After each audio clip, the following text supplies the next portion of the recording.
గత బీఆర్ఎస్ పాలనలో కోటి ఎకరాల మాగాణమైన నేల ఇప్పుడు నెర్రెలు వారుతోంది. కాళేశ్వర జల విన్యాసం ప్రపంచాన్ని అబ్బురపరిచిన చోట నీటి యుద్ధాలైతే జరుగుతున్నాయి. ఇక ఇదే అంశానికి సంబంధించి మరింత సమాచారం మా ప్రతినిధి రాము అందిస్తారు.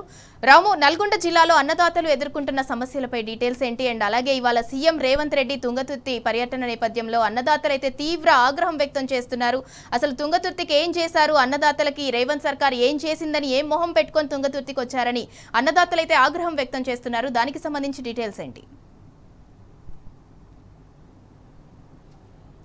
సింధురా, మీరు చెప్పినట్టుగా ఉమ్మడి నల్గొండ జిల్లాలో అయితే వ్యవసాయం అంతా కూడా పూర్తిగా సంక్షోభంలో మారిపోయింది. తెలంగాణలో నల్గొండ జిల్లాలో ప్రధానంగా కరువు పరిస్థితులు నెలకొన్నాయి. ఎక్కడికక్కడ కూడా క్షామం ఏర్పడింది. ఎక్కడికక్కడ కూడా తీవ్ర దుర్భిక్ష పరిస్థితులు మనకి ఈరోజు కనపడతా ఉన్నాయి. 2014 కంటే ముందు ఏ విధమైనటువంటి దుర్భిక్ష పరిస్థితులు ఉన్నాయో ఈరోజు కూడా అదే రకంగా కరువు కొరవలు చిక్కున్నారు. ఎక్కడికక్కడ నెర్రలు అనేటువంటి నెల మనకు కనిపిస్తూ ఉన్నాయి. ప్రధానంగా సూర్యాపేట జిల్లా విషయానికి మనం ప్రస్తావిస్తే కేసీఆర్ గారి నాయకత్వంలో 2,10,000 ఎకరాలకు సూర్యాపేట జిల్లాలో పచ్చనిగా మాగాణిగా మార్చారు, సస్యావనంగా మార్చారు.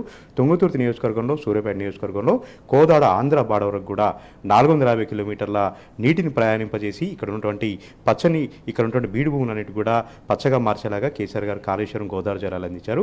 కానీ సంవత్సరాల కాలంలోనే పూర్తిగా తిరగబడింది, పూర్తిగా తిరోగమనం పాలైంది, పూర్తిగా పరిస్థితి అంతా కూడా మారిపోయింది. కాళేశ్వరం జలాలు టక్కన మాయమయ్యాయి. దీంతో రైతన్నల పరిస్థితి అగామిగోచరంగా తయారైంది. ఈరోజు తుంగతుర్తిలో కేసీఆర్ రేవంత్ రెడ్డి సంబంధించినటువంటి సభ జరిగింది.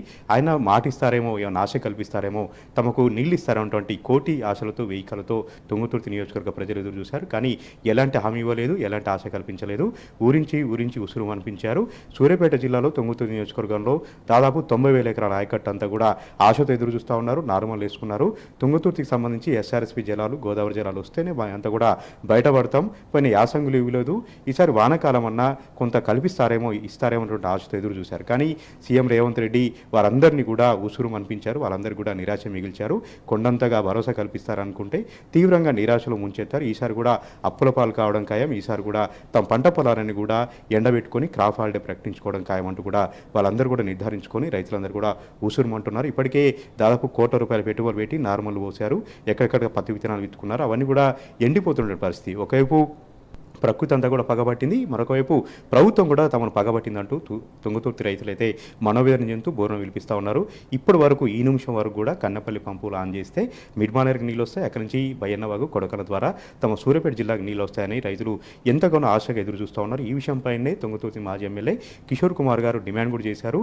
రేవంత్ రెడ్డిలు ఏ ముఖం పెట్టుకుని తుంగతుర్తికి వస్తూ ఉన్నావు, ఏ ముఖం పెట్టుకుని ఇక్కడికి వస్తూ ఉన్నావు, ఏ ముఖం పెట్టుకుని పర్యటన చేస్తూ ఉన్నావు, ఇక్కడ ఉన్నటువంటి రైతుల కడగను తీర్చేలాగా మేము ఏ విధంగానైతే నీళ్ళు ఇచ్చామో మీరు కూడా అదేవిధంగా కన్నెపల్లి పంప్ హౌజ్లు, కాళేశ్వరాన్ని ఉపయోగంలో తీసుకొచ్చి నీళ్ళు ఇచ్చిన తర్వాత అడుగు పెట్టమని ఆయన సవాల్ విసిరారు. కానీ ఎక్కడికక్కడ నిర్బంధాలు చేశారు.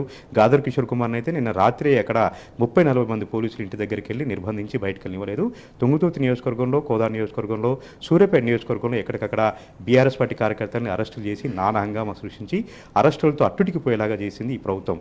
అరెస్టులు చేస్తున్నారు, వేధిస్తున్నారు, కానీ నీళ్లు మాత్రం ఇవ్వట్లేదంటూ కూడా రైతులు వాపోతూ ఉన్నారు. రేవంత్ రెడ్డి ప్రసంగాన్ని కూడా విన్నారు.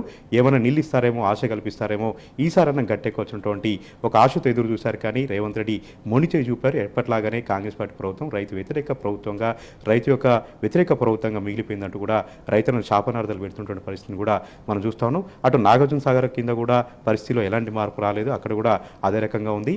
దీంతోపాటు యాదాద్రి భువనగిరి జిల్లా గురించి కూడా మనం చెప్తే యాదాద్రి భువనగిరి జిల్లాలో మల్లన్న సాగర్, కొండపోచమ్మ సాగర్ నుంచి గోదావరి జలాలు వచ్చే అవకాశం ఉన్నప్పటికీ కూడా ఈ రోజు వరకు కూడా ఆలేరు నియోజకవర్గానికి, భువనగిరి నియోజకవర్గానికి నీళ్ళు ఇవ్వట్లేదు. అక్కడ కూడా ఈ వానాకాలం సీజన్ సంబంధించినటువంటి ఆశలన్నీ కూడా గల్లంతయ్యాయి, ఆశలు పెట్టుకున్నారు. మొత్తంగా ఈ వానాకాలం సీజన్ రైతులకు కలిసి రాలేదు. ఈ వానాకాలం సీజన్ రైతులకు పూర్తిగా నష్టాన్ని మిగిల్చింది. యాదాద్రి భువనగిరి జిల్లాలో, సూర్యాపేట జిల్లాలో 3.5 లక్షల ఎకరాల ఆయకట్టు బీడుగా మారిపోయింది. ఎక్కడికక్కడ కూడా రైతులు తలలు పట్టుకుంటున్నారు. మళ్ళీ ఎప్పట్లాగానే వలసపోతూ ఉన్నారు, ఎప్పట్లాగానే అడ్డ మీద కూలీలుగా వెళ్తున్నారు, భవన నిర్మాణ కార్మికులు వెళ్తున్నటువంటి దుస్థితిని మనం చూస్తూ ఉన్నాం. ఈ నేపథ్యంలోనే తుంగతుర్తి రైతులు మనతో ఉన్నారు. ఈరోజు రేవంత్ రెడ్డి ఎక్కడికి వచ్చారు కదా, ఏమైనా ఆశ కల్పించారా, రేవంత్ రెడ్డి ప్రసంగం పట్ల ఏమంటారు, అదేవిధంగా ఎందుకు నీళ్ళు ఇవ్వట్లేదు, ఇచ్చే అవకాశం ఉన్నా ఎందుకు ఇవ్వట్లేదో వారిని మాటలోనే అడిగి తెలుసుకుందాం. సార్, మొన్న మన యాసంగిలో చూసాము, నీళ్ళు ఇస్తామని మాట ఇచ్చి ఇవ్వకపోవడంతో 100 ఎకరాలు మొత్తం ఎండిపోయింది. ఈ వానాకాల సీజన్లో అసలు ఎలాంటి ప్రకటన లేదు, ఎలాంటి ఆశ లేదు, ఇస్తారంటే నమ్మకం లేదు. ఈరోజు స్వయంగా ముఖ్యమంత్రి వస్తే కూడా అక్కడ ఉంటే రైతులు బాధలు పడుతూ ఉంటే వాళ్ళ గురించి ఆలోచన చేయలేదు, రైతుల గురించి ఏమాత్రం మాట్లాడలేదు, గోదావరి జలాల గురించి మాట్లాడలేదు. ఏం చెప్తారు, దీన్ని ఎట్లా చూస్తారు? మేము ఈరోజు గౌరవ ముఖ్యమంత్రి గారి ఉపన్యాసం మొత్తం విన్నాం. మేము చాలా ఆశించినాము. సరే, ముఖ్యమంత్రి గారు హోదాలో వచ్చిండు కాబట్టి ఆయన ఏమన్నా అధికారికంగా ఏమైనా గౌరవప్రదమైనటువంటి హామీ ఇస్తాడేమో మా తుంగతుర్తి నియోజకవర్గ ప్రజలకు అనుకున్నాం. కానీ ఆయన హామీ ఇవ్వకపోగా ఇది అధికారిక ప్రకటన, అధికారిక మీటింగ్ కాకుండా రాజకీయ మీటింగ్గా చేసిండు. దీనికి రెండు ఉదాహరణలు చెప్తాను నేను. నాకు బాగా అర్థమైన విషయం ఏంటంటే, మాజీ మంత్రివర్యులు సూర్యాపేట శాసనసభ్యులు జగదీష్ రెడ్డి గారిని కించపరుస్తూ ఆయనకున్నటువంటి ఎత్తును పోలుస్తూ 3 అడుగులు 2 అడుగులు అని మాట్లాడుకుంటూ ఈయనను అడ్డుకోవాలనుకుంటే మా దామన్ని అడ్డుకుంటాడని చెప్పిండు. కానీ అడ్డుకునే విషయంలో దామారెడ్డి గారిని వాడుకున్నాడు. రేపు పదవులు వస్తే, రేపు స్థానిక సంస్థల ఎలక్షన్స్ వస్తే మళ్ళీ మా ఉత్తమన్న చూసుకుంటాడు, మా చామల కిరణ్ కుమార్ రెడ్డి చూసుకుంటాడు, మా మందుల సామెలు చూసుకుంటాడు. అంటే ఈడ రాజకీయ పరమైనటువంటి మీటింగ్ లెక్కన అనిపించింది తప్ప ఇది ప్రభుత్వ పరమైన మీటింగ్ అని పేలేదు. సరే, దీన్ని దామారెడ్డి గారిని చిన్నగా చేసిండా పెద్దగా చేసిండా అనేది వాళ్ళ వ్యక్తిగత విషయం. నేను దాని జోలికి పోను. కానీ నార్లు పోసుకున్నారండి, రైతులు ఇబ్బంది పడుతూ ఉన్నారు. కిషోర్ కుమార్ గారు కూడా డిమాండ్ చేశారు, నీళ్ళు ఇచ్చి అడుగుపెట్టి బిడ్డ అన్నారు. కానీ నీళ్ళు ఇవ్వలేదు. ఇప్పటివరకు రైతులు నార్లు ఎండిపోతూ ఉన్నాయి. ఎక్కడికక్కడ దుర్భిక్ష పరిస్థితులు, బోర్లు ఎండిపోయాయి, బావులు ఎండిపోయాయి. తుంగతుర్తిలో వ్యవసాయ పరిస్థితి ఎట్లా ఉందండి? అప్పుడు ఎట్లా ఉంది, ఇప్పుడు ఎట్లా ఉంది? అందుకే మీ నోటీస్కి తీసుకొచ్చేది ఏంటంటే, మీడియా ప్రకారంగా ప్రజలకు కూడా తెలవాలి కాబట్టి చెప్తున్నా. ఈ రోజు పెట్టినటువంటి మీటింగు ప్రభుత్వ మీటింగ్ కాదు, అధికారికమైన మీటింగ్ కాదు. ఇది రాజకీయ కాంగ్రెస్ పార్టీ పెట్టిన మీటింగ్ లెక్కనే ఉంది. ఎందుకు మీటింగ్ లెక్క ఉందంటే, మాజీ ఎమ్మెల్యే గారు ఏమడిగిండు మిమ్మల్ని, మీరు తుంగతుర్తి గడ్డ మీద అడుగు పెట్టడానికంటే ముందు కాళేశ్వరం జలాలను విడుదల చేయండి అన్నాడు.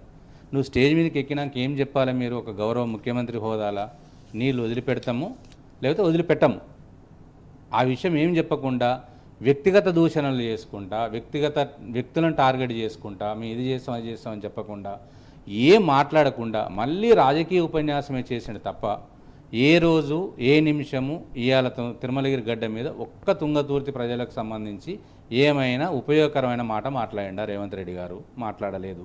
ఆయన మాట్లాడకపోగా ఇంకేం మాట్లాడిండు? దేవాదుల గురించి మాట్లాడిండు. దేవాదుల గురించి కూడా ఏం మాట్లాడిండు? 5 ఊర్లకు సంబంధించిన దేవాదుల 13,000 ఎకరాలు అన్నాడు. ఈ నిమిషానికి ఆయన స్టేజ్ మీద ఒక్క హామీ ఆయన ఇచ్చిండా? ఆయన టైం లిమిట్ పెట్టిండా? నేను 6 నెలల్లో చేపిస్తా, 3 నెలల్లో చేపిస్తా టైం లిమిట్ పెట్టిండా? ఏమి చెప్పలేదు. ఆయన ఉపన్యాసం మొత్తం కూడా అబద్ధాలు, అసత్యాలు, అపోహలు. కాళేశ్వరం మీద ఎందుకండి అంత అక్కసు, ఎందుకండి అంత దుష్ప్రచారం? కాళేశ్వరం సంబంధించి పదే ఎందుకు అంతగా చేస్తూ ఉన్నారు? ఈ రోజు వరకు కూడా కన్నేపల్లి పంప్ హౌస్ ఆన్ చేసే అవకాశం ఉంది, తుంగతుర్తికి నీళ్ళు ఇచ్చే అవకాశం ఉందని చెప్తా ఉన్నారు. ఇంజనీర్ కూడా చెప్తా ఉన్నారు. అక్కడ ఒక చిన్న కాపర్ డ్యామ్ కడితే ఎందుకు ఆ ప్రయత్నం చేయట్లేదు? రైతులను ఎందుకు ఆదుకోవట్లేదు? నీళ్ళు ఎందుకు ఇవ్వట్లేదు రైతులకు? రైతుల మీద మానవత్వంతో వ్యవహరించాలి కదా, ఎందుకు ప్రభుత్వానికి మానవత్వం లేదంటారు మీరు? అంటే ఇప్పుడు ఆయనకి మానవత్వం అనే సంబంధం లేదండి. రేవంత్ రెడ్డి గారికి మానవత్వం మీద సంబంధం లేదు, తెలంగాణ ప్రజల మీద సంబంధం లేదు, తెలంగాణ ప్రజల మీద కానీ తెలంగాణ రైతుల మీద లేదు. ఆయనకు ఉన్నటువంటి మొత్తం నమ్మకం కూడా ముగ్గురు మీదనే ఉంది. ప్రధానమంత్రి మోడీ మీద ఉంది ఆయన నమ్మకం, నారా చంద్రబాబు నాయుడు మీద ఉన్నది, కేసీ వేణుగోపాల్ గారి మీద ఉంది. ఎందుకు అంటున్నట్టే మళ్ళీ చెప్తున్నా, ఈరోజు నాకు ఇవాళ ఆయన తుంగతుర్తి గడ్డ మీద మాట్లాడిన మాటను అర్థమైన విషయం ఏంటంటే, బనకచెర్లను కట్టుకొని ఆంధ్ర రాష్ట్రాన్ని సురాష్ట్రంగా చేసుకోవాలని ఏదైతే చంద్రబాబు గారు అనుకుంటున్నారో దానికి ఈయన పూర్తి మద్దతు ఇస్తున్నాడు. ఇవాళ నువ్వు చెప్పాల్సింది ఏంది? తుంగతుర్తి గడ్డ మీద కాళేశ్వరం జలాలు ఎప్పుడు ఇస్తావు ఏందనేది మాట్లాడకుండా దాన్ని హోల్లో పెట్టి దేవాదుల గురించి మాట్లాడుతూ చెప్పినటువంటి మాటలు నాకు అర్థమైన విషయం, మా తెలంగాణ తుంగతుర్తి ప్రధానంగా రైతులకు అర్థమైన విషయం ఏంటంటే, బనకచెర్లకు ఈయన పూర్తి మద్దతు ఇస్తున్నాడు. కాళేశ్వరాన్ని కూలిపోయిందని ప్రచారం చేస్తూ కాళేశ్వరం నుంచి నీళ్లు వదిలిపెడితే తెలంగాణ ప్రజలకై పొలాలకు వస్తాయి కాబట్టి దాన్ని కట్టడి చేసి, దాన్ని బంద్ చేసి బనకచెర్లకు నీళ్ళు తీసుకొని పోవాలి. చంద్రబాబు శిష్యుడు కాబట్టి చంద్రబాబు శిష్యరికంలో ఆయన గురుదక్షిణ ఇవ్వడం కోసం మాత్రమే ప్రయత్నం చేస్తున్నాడు. దయచేసి ఇప్పటికీ నేను రేవంత్ రెడ్డి గారికి కానీ తెలంగాణ కాంగ్రెస్ ప్రభుత్వానికి విజ్ఞప్తి చేస్తున్నాం, కాంగ్రెస్ పార్టీకి విజ్ఞప్తి చేస్తున్నాం, మీరు దయచేసి ఇప్పటికైనా ఈ నిమిషమైనా తెలంగాణ రైతుల గురించి ఆలోచించండి. తెలంగాణ రైతులు, తుంగతుర్తి రైతులు, సూర్యాపేట రైతులు, కోదాడ రైతులు వీళ్ళందరూ మన రైతులే. మీరు వీళ్ళని పక్కకు పెట్టి పక్క రాష్ట్రం కోసం మాత్రం ఆలోచన చేయకండి. మీ రాజకీయ ప్రాబల్యం కోసం, మీ రాజకీయ స్వార్థం కోసం మమ్మల్ని బలి చేయకండి. ఇది మాత్రం మేము విజ్ఞప్తి చేస్తా ఉన్నాం. మరొక రైతు ఉన్నారు మనతోని. సార్, ఎందుకు నీళ్ళు ఇవ్వట్లేదు, ఇచ్చే అవకాశం కూడా ఎందుకు ఇవ్వట్లేదండి? ఈరోజు తుంగతుర్తికి వచ్చాడు, ఎంతోమంది ఆశతో ఎదురు చూశారు వెహికల్తో మాకు నీళ్ళు వస్తాయని. మండు టెండలో సైతం అప్పుడు నీళ్ళు వచ్చాయి, ఇప్పుడు ఎందుకు రావట్లేదు? దీంతోపాటు ఒక పెద్ద కుట్ర జరుగుతూ ఉంది. బనకచెర్ల రూపంలో ఆంధ్రాకి నీళ్ళు ఇచ్చే ప్రయత్నం ఒకటి, దీంతోపాటు తెలంగాణలో ఒక విఫల ప్రయోగం చేసి తెలంగాణను ఫెయిల్ అయింది అనేటువంటి ఒక కుట్ర చేసేలాగా కొన్ని ఆంధ్ర శక్తులు పనిచేస్తున్నాయి. అందరూ ఈయన పావుగా వాడుకుంటున్నారు, ఈయన పావుగా మారుతున్నాడు అనేది కూడా ఎట్లా చూడాలి, ఎట్లా సమాజం తిప్పికొట్టాలి? ఈరోజు జరిగినటువంటి పరిణామాలు కూడా మీరు ఎట్లా చూస్తారు? ఈరోజు పూర్తిగా మా రైతాంగానికి మొత్తం అర్థమైంది.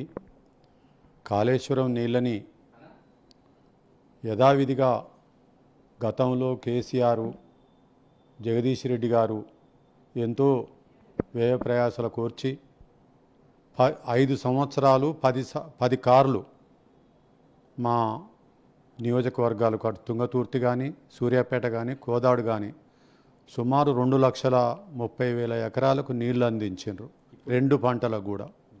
ఇప్పుడు కనీసం పోయిన యాసంగి సగం పంటలే పాడినాయి, ఎండిపోయినాయి.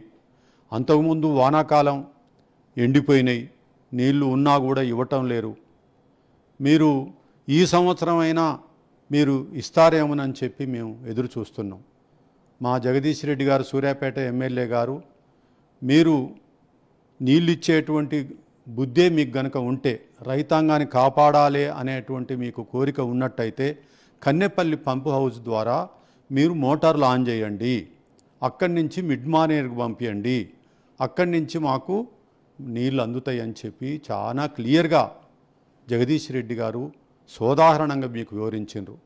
మాజీ మంత్రి హరీష్ రావు గారు వివరించారు, అయినా మీకు తలకెక్కటం లేదు. ఒక విషయం అండి, తెలంగాణలో ఒకప్పుడు బిందు సేద్యం పేరుతో మోసం చేసే ప్రయత్నం చేశారు సమైక్య ప్రభుత్వంలో.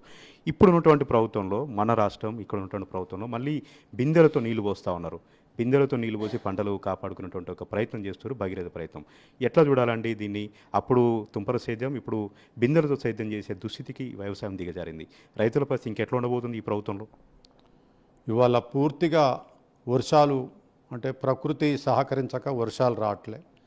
కనీసం నారుమల్లను జాదుకుందామని పత్తి చేనులని పెట్టినటువంటి పత్తి విత్తనాలకు మొలకెత్తినటువంటి పత్తుల్ని కాపాడుకుంటానికి రైతులు ఇవాళ బిందెలు పట్టుకొని వ్యవసాయ బావుల దగ్గరకు పోయి నీళ్ళు తీసుకొచ్చి పోసుకొని కాపాడుకునే ప్రయత్నం చేస్తున్నారు. మరి నదులు వచ్చిన నీళ్ళేమో సముద్రం పాలవుతున్నాయి. అక్కడి నుంచి బనకచెర్లకు తీసుకుపోవటానికి కావలసినటువంటి విధంగా, ఆంధ్రాకు కావలసినటువంటి విధంగా ఇవాళ పోతిరెడ్డి పాడుకు నీళ్లు తరలించేటువంటి విధంగా కుట్రలు జరుగుతున్నాయి. ఆ కుట్రలకు రైతాంగాన్ని బలి చేస్తున్నాడు రేవంత్ రెడ్డి. ఈ విధంగా యావత్ తెలంగాణ రైతాంగం అంతా కూడా మనోవేదన చెందుతూ ఉన్నారు. ఒకప్పుడు సస్యామలంగా ఉండి పచ్చని పసిడి సిల్లు పండించినటువంటి యావత్ తెలంగాణ రైతాంగం, ప్రధానంగా తుంగతుర్తి, సూర్యాపేట రైతాంగం ఈరోజు మనోవేదన గురవుతూ ఉన్నారు. తమ బీడు భూములు ఎట్లా పచ్చబడాలి, తమకు ఎట్లా మంచి రోజులు వస్తాయనేటువంటి ఆలోచనతో వారంతా కూడా ఉన్నారు. ఈరోజు రేవంత్ రెడ్డి వచ్చి ఉన్న శుభవార్త చెప్తారామంటే నీళ్లు పోశారు ఆ ఆశలపైన. ఇదే రకంగా ఉంటే తమ పరిస్థితి మరింత అగాధంలోకి నెడుతుంది, వ్యవసాయం సంక్షోభంలో నెడుతున్నటువంటి ఒక భయాందోళనలో సూర్యాపేట రైతాంగం ఉన్నారు. Right, thank you Ramu.